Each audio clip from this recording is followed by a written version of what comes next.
Kalau rame begini, aku jadi makin semangat nih. Ayo, siapa yang mau ikut kami panen buah salak? Hihihi. Nggak cuma durian yang menjadi hasil alam unggulan Kecamatan Wonosalam. Banyak buah-buahan lainnya loh. Salah satunya salak. Ayo, kita menyebar. Tinggal pilih saja mau petik di sebelah mana. Karena hampir semua pohon ada salak yang sudah bisa dipanen. Panen salak biasanya terjadi mulai bulan November sampai bulan Mei. Jadi dipastikan salak masih banyak, teman. Oh iya, jenis salak yang kami panen ini namanya salak pondok. Salak yang terkenal manis itu loh. Kata paman, saat musim panen raya, sehari petik bisa dapat 3 sampai 4 ton buah salak. Panennya bisa 3 kali petik dalam 1 minggu. Bukan banyak lagi, tapi banyak banget. Hihihi. Pantas saja banyak. Kata paman, total luas kebun salak ini mencapai 3 hektar. Tenang saja teman, panen kali ini aku bawa pasukan. Banyak teman-temanku yang siap membantu supaya cepat beres. Hihihi. Oh iya, karena kita tidak menggunakan sarung tangan, jadi harus hati-hati saat memegang buah salaknya. Banyak sekali duri. Tidak hanya di bagian buah, duri salak ada di mana-mana. Mulai dari daun sampai batang pohon. Kalau ceroboh bisa saja kita kena. Sepertinya sudah banyak nih buah salaknya. Yuk kita bawa, kumpulkan ke sana.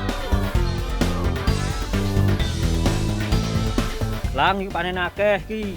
Suwun yo gawa nang kanca-kancamu. Lho, gawa sak keranjang. Oke, matur suwun iki napa? Yo.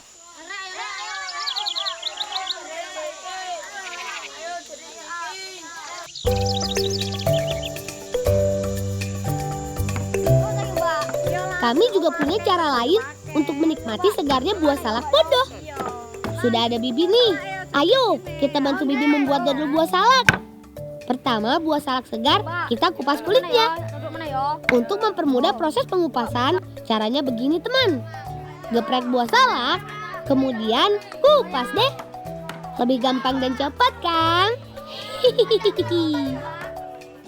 Kalau sudah dikupas, pisahkan juga daging buah salak dengan bijinya. Sekali produksi dodol salak, biasanya Bibi menghabiskan paling sedikit 10 kg buah salak. Beruntung sekarang sedang musim panen raya salak. Jadi tidak susah mencari bahan bakunya. Lang, iki wis cukup, digoreng nanti dikukus. Oh nggih, Bu. Kula mriko nggih. Ya. Nggih. Proses selanjutnya, kita kukus buah salaknya. Tidak perlu lama kok. Sekitar 30 menit, kukusan buah salak sudah bisa diangkat. Jangan sampai terlalu matang. Hati-hati kak, masih panas banget. Sambil menunggu kukusan buah salaknya dingin, Bibi sedang menyiapkan air santan kelapanya tuh. Parut 2 kelapa tua. Tidak perlu terlalu banyak. 2 buah kelapa juga sudah cukup. Parut sampai halus. Kemudian tambahkan sedikit air. Tinggal peras deh. Sip, kita lanjut lagi yuk. Tumbuk beras ketan dan kukusan buah salaknya. Untuk menghasilkan dodol salak yang baik, proses menumbuk juga harus benar-benar halus. Tidak perlu terburu-buru Reno, yang penting hasilnya lembut. Hihihi. Kalau semua bahan sudah siap, tinggal proses masak deh. Pertama, masukkan air santan kelapa, gula pasir, dan sedikit tepung ketan. Aduk sampai rata. Tidak perlu terlalu lama, langsung masukkan tumbukan buah salaknya. Aduk sampai benar-benar tercampur rata. Tahap ini sudah masuk proses pendodolan. Sampai benar-benar matang, adonan dodol harus selalu diaduk dan dimasak kurang lebih 2 jam. Kalau membuat dodolnya dalam satu kuali besar dan bahan bakunya banyak, kata Bibi, proses masaknya bisa sampai 7 jam. Jadi, semakin banyak bahan, akan semakin lama juga proses masaknya. Seperti biasa, untuk mempercantik tampilan, kita berikan pewarna makanan. Aduk sampai rata.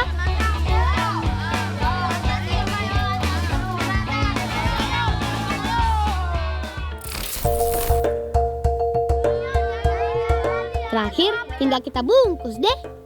Kami biasa membungkusnya menggunakan daun jagung. Daun jagung punya serat memanjang yang kuat dan rapat, sehingga cocok untuk dijadikan bungkus makanan.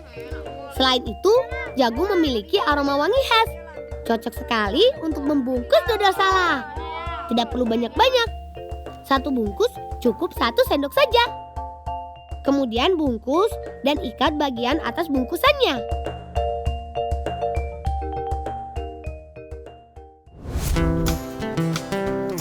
Gak cuma buahnya loh, kulit salak ternyata juga bermanfaat. Kulit salaknya sudah kering, sekarang tinggal kita tumbuk. Teman di rumah ada yang tahu kulit salak ini untuk apa? Kami biasa memanfaatkan kulit salak ini untuk dijadikan minuman. Kami menyebutnya teh kulit salak karena air rebusannya mirip air rebusan teh.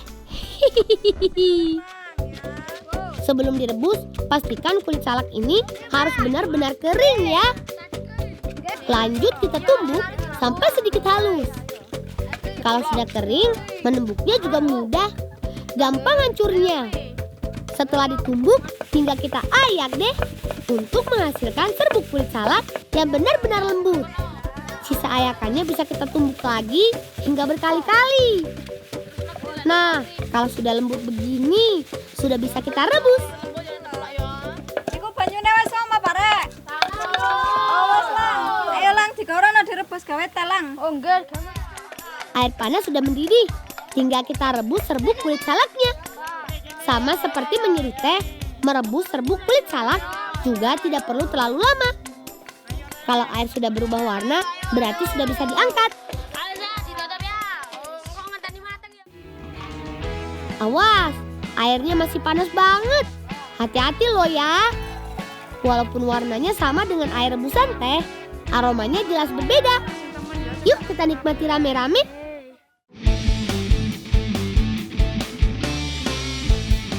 Ini yang kami tunggu-tunggu. Makan dodol salak dan teh kulit salak hasil buatan sendiri. Enaknya pore. Luagi. Segernya buah salak masih berasa. Asem-asem gimana gitu. Tidak hanya untuk dimakan sendiri, dodol salak buatan Bibi juga dikemas dan diolah menjadi oleh-oleh khas daerah. Begitu juga dengan teh kulit salaknya. Dari bahan yang selama ini dibuang begitu saja, ternyata bisa dimanfaatkan menjadi sumber penghasilan tambahan. Khasiatnya juga banyak loh. Kandungan serat yang tinggi pada kulit salak mampu mengatasi gangguan pencernaan tubuh. Manfaat lainnya, kulit salak juga bisa membantu menstabilkan tekanan darah, baik tekanan darah rendah maupun darah tinggi. Pokoknya, wake tenan nasiate.